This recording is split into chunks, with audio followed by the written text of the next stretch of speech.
একজন দরিদ্র রিকশাচালক প্রতিদিন জুমার দিনে একটি কাজ করত। সে ছিল মসজিদের সামনের এক ভিক্ষুককে একটি রুটি কিনে দেওয়া। তার নিজের ঘরে কখনো পর্যাপ্ত খাবার থাকত না, তবু সে বলত, এই জুমার দিনে কাউকে খাওয়ানো মানে নিজের জন্য বরকতের দরজা খুলে দেওয়া। একদিন এক ধনী ব্যক্তি মসজিদের বাইরে দাঁড়িয়েছিল। সে এই দরিদ্র রিকশাওয়ালার কাজটি দেখে খুব অবাক হয়ে গেল। ধনী ব্যক্তি তাকে ডেকে বলল, তুমি নিজে গরিব, তবুও অন্যকে খাওয়াও কেন?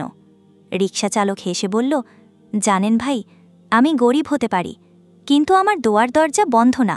জুমার দিনে কাউকে খাওয়ানো মানে নিজের রিজিকের তালা খোলা। ঠিক 7 দিন পর সেই ধনী ব্যক্তি হঠাৎ হার্ট অ্যাটাকে পড়ে যায়। হাসপাতালে নিয়ে যাওয়ার সময় যে রিকশাচালক তাকে পৌঁছে দেয় সেই রিকশাওয়ালা। চিকিৎসা শেষে সেই ধনী ব্যক্তি বলে, আজ তুমি না থাকলে আমি বাঁচতাম না। তোমার সেই রুটির দান আজ তোমার সামনে সোনার দরজা খুলে দিয়েছে।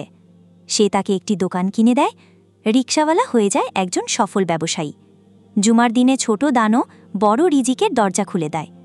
বরকত আসে তখনই যখন তুমি কিছুর বিনিময়ে কিছু পাওয়ার আশা না করেও দাও।